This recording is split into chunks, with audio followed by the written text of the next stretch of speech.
by the Montana Television Network. Montana This Morning continues on Montana's News Leader.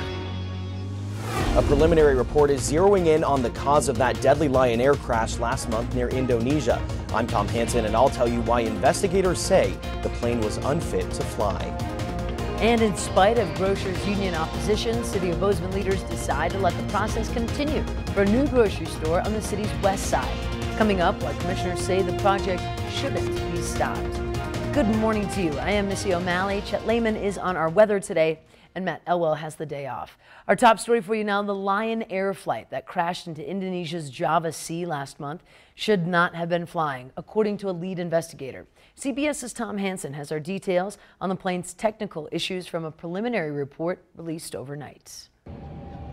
Indonesian investigators say the pilots of the doomed Lion Air flight struggled to control the plane because an automatic safety system malfunctioned.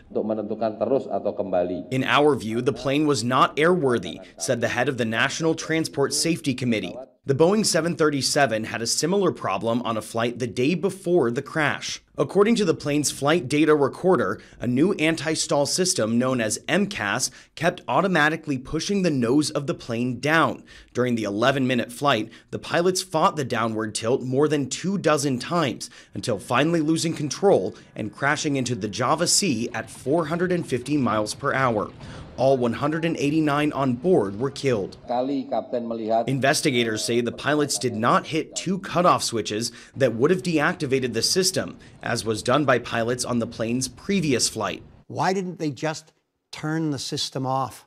If they would have done that, the aircraft and those people would still be here today. The sensor in the plane was replaced 2 days before the final flight, but investigators said Wednesday it was still off by 20 degrees.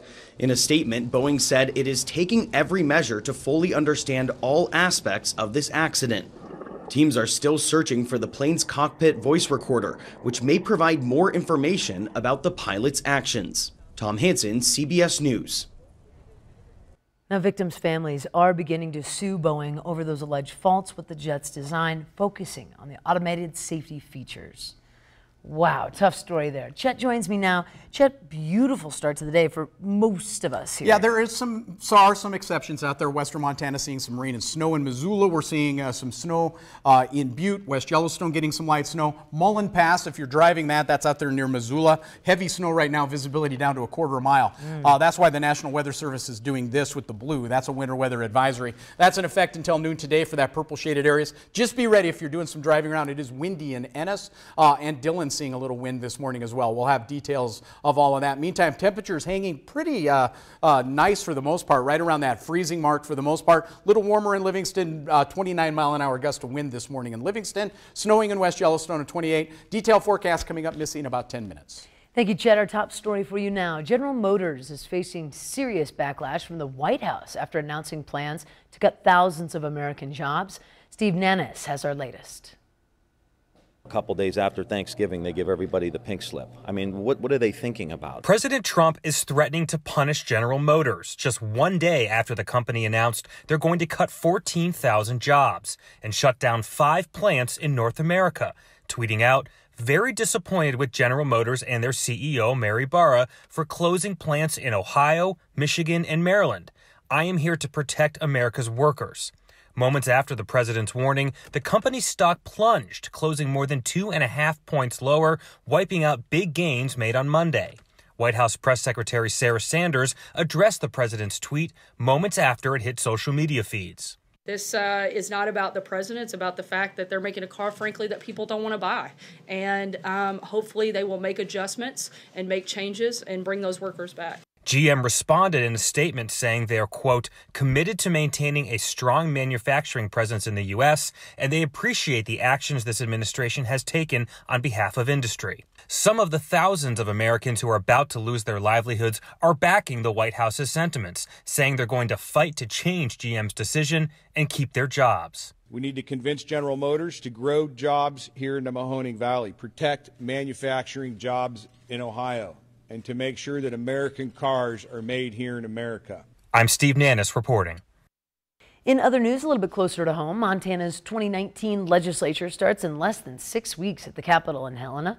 It will tackle plenty of big issues like health care funding, Montana's meth problem, and the state's budget. But as MTN's Mike Dennison reports, the battle over an obscure House rule could make a big difference in what happens at the session. In Montana's 100-member House, a supermajority of 60 votes is needed to take a bill stalled in committee and move it to the House floor for further action. But some Republicans in the House and minority Democrats are proposing to change that rule so that only a simple majority, 51 votes, is needed to remove a bill from committee. Democratic House Minority Leader Casey Schreiner of Great Falls says the supermajority rule on blasting bills from committee is not how the legislature should work. We've believed, and we have for session after session, that we don't even know if that's constitutional. So I'm looking forward to the opportunity of getting it back to where the majority of the people representing Montana have a say, and that's how we pass legislation in the state of Montana. This change matters because without it, House GOP leadership can more easily kill key legislation they don't like by bottling it up in committee.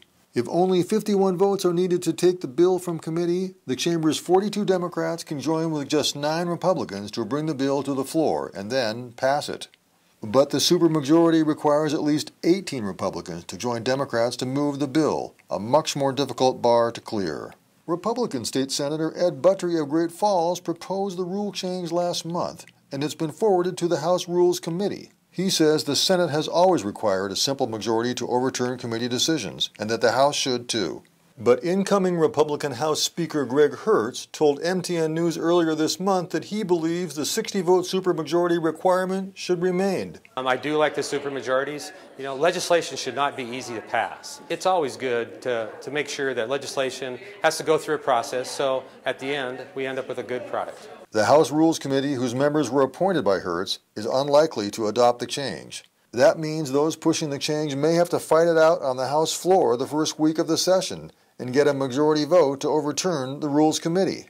But these competing factions could work out a deal, ensuring that a few select controversial bills advance to the House floor for debate and a vote. Whatever happens, should play a role in the outcome of key legislation at the upcoming session. At the Capitol, Mike Dennison, MTN News. And Mike also adds Great Falls Senator Buttrey has been elected to the House, where he will take his seat on January 7th, the first day of the 2019 session. In other news, the principal at Anaconda's junior and senior high school, who was under investigation in connection with a controversial text message, has resigned as of this week. Anaconda's school superintendent confirmed that Sean Hansen submitted his resignation on Monday. The decision came after Hansen was being investigated over a complaint in September by a 19-year-old former student who claimed Hansen sent him a message that he believed was inappropriate.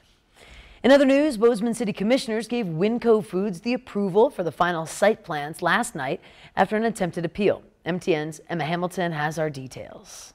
The Winco project was approved in August by city planners, and most recently, the United Food and Commercial Workers Local 4 Union appealed the project, claiming they do not want another big box store in the city. The City Commission unanimously upheld the planning director's approval of the Winco project. I think it's important to understand that our job is not to decide how many grocery stores Bozeman needs or Bozeman should have, but to make sure that they go through a process and meet criteria in our growth plan and in our our code, our UDC code. The 75,000 square foot grocery store that will be located in the Target Plaza now has the green light to go forward with their construction plans. They are ready and able to submit building permit.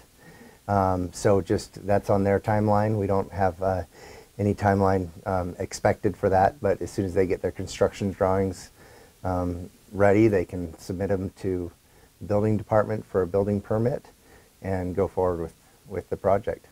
Winco Food is an employee-owned supermarket based in Boise, Idaho. Having it come to Bozeman gives the city several opportunities. It will give us another option. Certainly it will provide some jobs, and I think the location on the west side of town will specifically give that area another option for a grocery store. We've been really happy with the partnership that we've had with Winco and what they've agreed to do through the site plan process with some extra landscaping and some street improvements up in that area that I think will be great for the area overall. In Bozeman, Emma Hamilton, MTN News. The director of corporate communications for Winco Food, Noah Fleischer, says that Winco is ecstatic about coming to Bozeman. MTN did reach out to the United Food and Commercial Workers Local 4 Union, and so far we've not heard back. It is time for a quick break here on your Wednesday morning. In a moment, a monumental mistake out of the Walter Reed Military Medical Center in Washington. That story for you next, but first we check in with Gail King to see your headlines on CBS coming up here at 7. Good morning to you. Ahead on CBS this morning, a new anti-stall system used in some U.S. planes may be to blame for the deadly Indonesia Lion Air crash. We'll take you inside the 737 flight simulator and show you how it works and what you need to know to protect your letters and your packages, how the post office's digital mail preview system can be exploited by scammers. That's not good. See you at 7 o'clock on the dot.